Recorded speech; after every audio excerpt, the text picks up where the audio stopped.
Mumbai train blast धमाके में जिन मोहम्मद अली शेख को लाइफ इम्प्रिजमेंट हुआ था वो लगभग 19 साल के बाद आखिरकार जेल से रिहा हुए हैं। हमारे साथ फिलहाल वो है मोहम्मद जी। 19 साल के बाद आपकी रिहाई हुई। इससे पहले मतलब एक भी बार आप कभी बाहर आए नहीं थे। जब फैसला आपके पक्ष में लगा, क्या आपकी भावना थी? हमारी भावना है कि सत्य की देखिए हमारे को सच की जो है जीत होगी, यानी जो जस्टिस हुआ है हमारे साथ। खुशी तो बहुत ही हुई, उसके तो हम बोल नहीं सकते, हमारी फैमिली, हमारे भाई बच्चे सभी को। लेकिन जो रियल चीज़ हमको होप था कि इंसाफ हुआ, हमारे साथ इंसाफ हुआ बस। इतने साल तक, लगभग 19 साल तक आप जेल में थे, अभी आपको बाइज्जत बरी कर दिया गया, तो ये 19 साल कैसे बीते? आपको गिल्ट फील होता था? क्या क्या लगता था आपको? नहीं, 19 साल के अंदर हम नॉर्मली रहे। बस हमारी लड़ाई थी पूरी फोकस जो जेल में रह के पूरी केस के ऊपर थी कि हमको ये प्रूव करना है कि हम इनोसेंट है। इसी पे पूरी लड़ाई थी। हमने पूरे आरटीआई के जरिए से एविडेंस के पूरा हमने बनाया और बाद में उसको जमा किया। लोकल जो कोर्ट था सेशन नहीं माना, लेकिन उसको हाई कोर्ट ने मान लिया। अगर कल कोर्ट के हाई कोर्ट का जो फैसला है उससे पढ़ा जाए तो ऐसा लगता है कि कोर्ट ने साफ साफ कहा है कि जो असली जो आरोपी है, गुनहगार है इसके, वो अब भी बाहर घूम रहे। तो फिर आपको इतने सालों तक क्यों जेल में रखा गया? नहीं, वो तो फैब्रिकेटेड स्टोरी था। उनको खुद को यानी कि मिले नहीं जैसे ओरिजिनल आरोपी ना, तो उन्होंने मार मार के मैं बताया ना 3rd डिग्री टॉर्चर के लिए केस फॉल्स यानी कि बनाया उन्होंने। और ये दुनिया को, ये भारत की जनता को, यहाँ को, विक्टिम को बताने के लिए कि हमने ओरिजिनल कल्प्रिट को पकड़ लिया, लेकिन ऐसा था नहीं। और बाद में ये चीज़ साबित हो गई कोर्ट में। जो सरकारी पक्ष का जो केस था, जो कन्फेशन स्टेटमेंट थे, जो विटनेसेस आपके खिलाफ दिए गए, जो कुछ एविडेंस दिए, उसको किसी को भी कोर्ट ने नहीं माना। फिर इसके बावजूद भी आपको इतने सालों तक जेल में रहना पड़ा। हाँ, तो ये जो रहने की वजह यह है कि सेशन कोर्ट ने हमको सज़ा दे दिया और अपील में हमारा 10 साल लग गया। ये पूरे टोटल 19 साल हो गए। हालांकि ये अपील हमारे 2-3 साल में भी कंप्लीट हो सकता था, लेकिन ये डिले हुआ। और बाद में डिले होने के बाद बोलते हैं ना, देर आए दुरुस्त है। लेकिन हमारे साथ इंसाफ है तो हमें खुशी है कि हम 19 साल गुजार देते, कोई बात नहीं।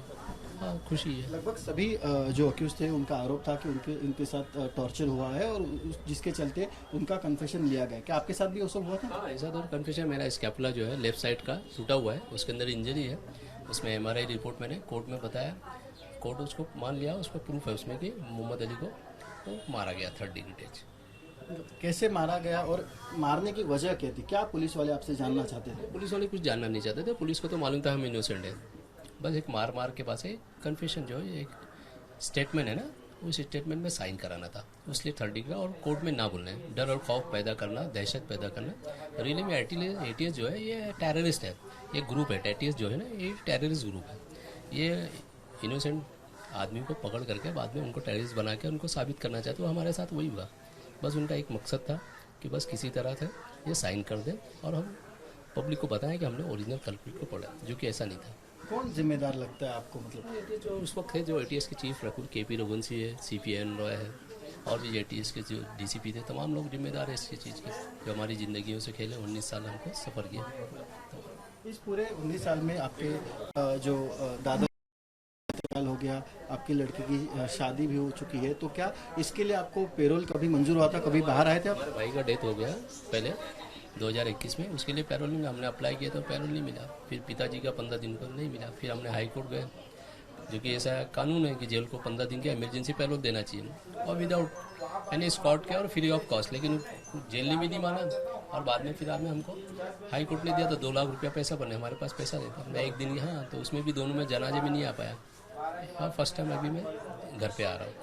बुरा लगता था आपको कि आपको पेरोल तक नहीं दिया जा रहा है, आपने कुछ किया नहीं? ये तो बाइसनेस है या भेदभाव है, जो कि ऐसा रूल्स नहीं है। रूल्स वैसा है कि डेथ के ऊपर या शादी के ऊपर इमरजेंसी पेरोल उसको बोलते हैं। और हाँ, उसको देना ही चाहिए। उसका रह गया 7 से 15 दिन तक, लेकिन मेरे साथ नहीं किया गया। और कोर्ट ने, जो हाई कोर्ट ने दिया ऑर्डर 4 दिन का दिया था, उसमें 2 लाख रुपया भरना था मुझे। आप इतने साल तक जेल में थे, आपके लड़के बड़े हो गए, लड़के की शादी तक हो गई। लगता है ऐसा कि लाइफ का काफ़ी एक जो अहम समय था वो जेल के अंदर बीत गया, जबकि आप इनोसेंट थे? हाँ, तो हाँ, इनोसेंट होने के बावजूद, बेगुनाह होने के बावजूद भी सफ़र हुए पूरे घर के साथ, हमारे घर के साथ और फैमिली जो पूरे मेंबर हैं। तकलीफ़ें बर्दाश्त की, वो तो कोई इसका यानी कि बोल नहीं सकते, और उसकी कोई कीमत नहीं। अमूल्य है, यानी कि जो हम तकलीफ़ें झेलें, उस तकलीफ़ का यानी कि कोई भरपाई नहीं है। जो कि बताया जाए कि पिताजी का देहांत, भाई का देहांत, वाइफ को हरेसमेंट की वजह से बीमारियां लगी, सोहेल मेरे लड़के को माइनर से 12 साल उसको ATS वाले ने घर पे आके मारा। ये तमाम चीज़ें ऑन रिकॉर्ड है, तो ये चीज़ आप यानी फील नहीं कर सकते कि कितनी तकलीफें हम लोग भूल गए। क्या नुकसान भरपाई हर जाने की आपकी डिमांड रहेगी अभी आगे? अभी तो कुछ हमारा तो फोकस अभी बस हमारा क्लियर करने का है कि इंशाल्लाह जब भी लोग गवर्नमेंट गई है तो हम अपना पक्ष मजबूती से रखेंगे जैसे हमने रखे, और हमें उम्मीद भी कि इंशाल्लाह हम वहाँ से भी छूट जाएंगे। सरकारी पक्ष, आखिरी सवाल, सरकारी पक्ष फिर से एक बार सुप्रीम कोर्ट में गया है आपकी रिहाई के खिलाफ। क्या लगता है फिर से एक बार वही माहौल, वही डर की, वही जो सत्र है वो कहीं शुरू ना हो जाए, ऐसा डर लगता है आपको? नहीं, डर क्यों नहीं, सच को डर नहीं है, सच को आँच नहीं है।